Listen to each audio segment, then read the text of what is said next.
Hola. Bienvenidos. El tema de hoy es: ya no hay judío ni griego, ya no hay esclavo ni libre, ya no hay hombre y mujer, porque todos vosotros sois uno en Cristo Jesús, explicado. Bien. Muchos toman este pasaje bíblico para decir que una mujer puede ser pastora porque dice ya no hay mujer ni hombre y que todos somos iguales. Pero lo cierto es que sacan el versículo de su contexto. Ahora explico por qué. Gálatas 3:28 es bastante claro. Hay pocas dudas sobre el punto que Pablo está planteando: en Cristo todos somos iguales entre nosotros. Sin embargo, a pesar de su claridad, este versículo es fuente de gran debate. La controversia se centra en hasta qué punto debe aplicarse el principio de igualdad de los creyentes. En otras palabras, ¿en qué somos iguales? Esta pregunta es particularmente aguda cuando se discuten hombres y mujeres. Algunos dicen que la igualdad se limita al ámbito espiritual: hombres y mujeres son iguales en Cristo. Sin embargo, en la Iglesia la igualdad entre los creyentes coexiste con la jerarquía divinamente ordenada. Otros creen diferente. Están de acuerdo en que la igualdad es una verdad espiritual, pero ser espiritual no altera su impacto para esta vida presente. La prueba se ve en el hecho de que Pablo está ofreciendo esa verdad espiritual como la solución a un problema muy terrenal. ¿Cómo, preguntan estas personas, puede limitarse o negarse la implementación de cualquier verdad espiritual en nuestra vida actual? El mismo Pablo es bastante enfático al rechazar tal noción. Las verdades espirituales son para hoy. Toda su carta a los Gálatas es una reprensión elocuente a los creyentes que no están actuando conforme a la verdad del Evangelio. Pablo incluso llama a esta verdad espiritual una regla y promete paz y misericordia si la siguen. Probablemente ninguna otra enseñanza de Pablo tiene una narración tan clara que conduzca a su proclamación. El libro de los Hechos cuenta cómo se inició la nueva iglesia en Jerusalén. Cómo los cristianos se amaban y tenían todo en común. A medida que la iglesia crecía, comenzó la persecución y los cristianos se dispersaron. Con su dispersión, el evangelio se propagó, llegando finalmente a los gentiles. La conversión de los gentiles planteó un problema para los creyentes de herencia judía. ¿Fueron las promesas de Dios también para los gentiles? El libro de los Hechos cuenta una historia fascinante. Mientras viajaba de ciudad en ciudad encontrándose con nuevos creyentes, Pedro llegó a la ciudad de Jope. Allí tuvo una visión de Dios instruyéndolo a recibir a los gentiles en la fe. La voz dijo: lo que Dios ha limpiado, no debes llamarlo profano, o inmundo en otra traducción. Al despertar, Pedro fue llamado a la casa de unos creyentes gentiles. Mientras hablaba con ellos, el Espíritu Santo cayó sobre ellos. Convencido de que Dios verdaderamente estaba llamando a los gentiles, Pedro les extendió el bautismo del Nuevo Testamento. Regresó a Jerusalén, informó sobre su visión, defendió su acción y abogó por la plena aceptación de los gentiles en la iglesia. Pues si Dios les dio el mismo don que nos dio a nosotros cuando creímos en el Señor Jesucristo, ¿quién era yo para estorbar a Dios? Hechos 10-11, 18. Sin embargo, ese no fue el final del asunto. Casi inmediatamente la iglesia se dividió en dos grupos: cristianos gentiles y cristianos judíos.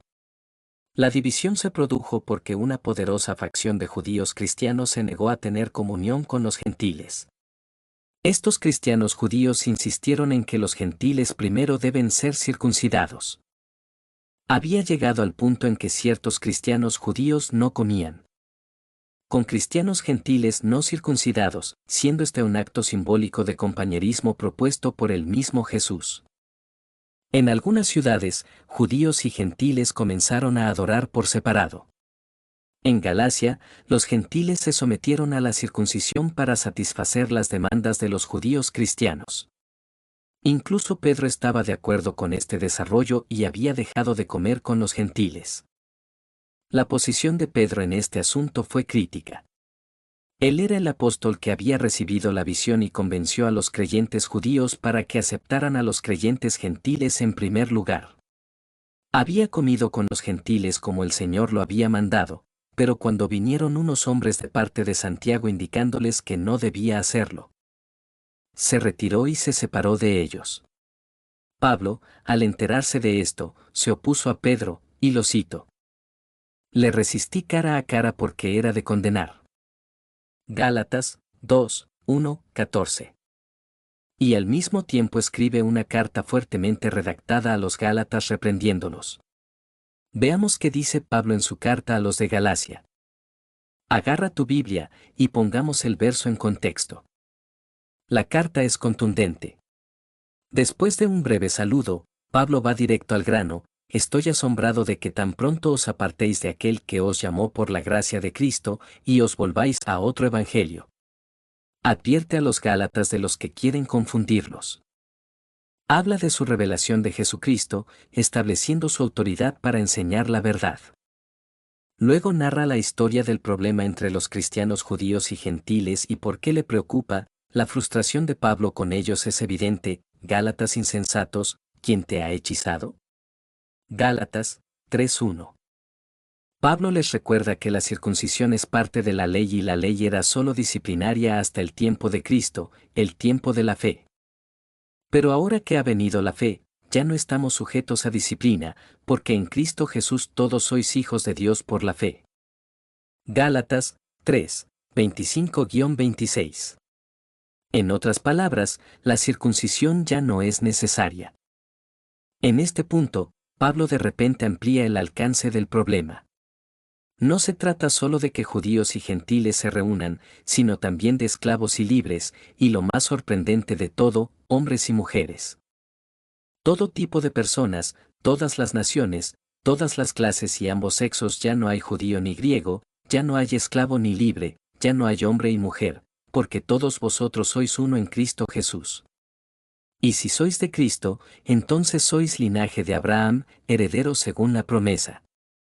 Pablo explica cómo con la venida de Cristo los que están bajo la ley son liberados del yugo de la ley. Luego, hablando directamente a los gentiles que antes no habían creído en Dios, dijo: en otro tiempo, cuando no conocíais a Dios, erais esclavos de seres que por naturaleza no son dioses.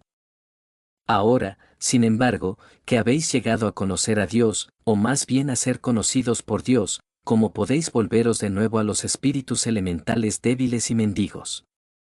Sorprendentemente, Pablo equipara las condiciones de los judíos bajo la ley con la condición de los gentiles que habían estado sin Dios. Ambos ahora son liberados por Cristo. Tanto judíos como gentiles habían estado en cautiverio. En la siguiente sección, Pablo enfatiza un punto ligeramente diferente: los creyentes no solo son liberados, sino que deben hacer valer sus derechos y no volver a la esclavitud. Para la libertad Cristo nos ha hecho libres. Manténganse firmes, por lo tanto, y no se sometan de nuevo al yugo de la esclavitud. Escuchad. Yo, Pablo, os digo que si os dejáis circuncidar, de nada os aprovechará Cristo. Gálatas 5:1-6-10. Pablo concluye exhortando a los Gálatas a ser guiados por el Espíritu. El Espíritu, no la ley, debe influir en sus acciones. Sus vidas deben exhibir los frutos del Espíritu: amor, gozo, paz, paciencia, bondad, generosidad, fidelidad, mansedumbre y dominio propio.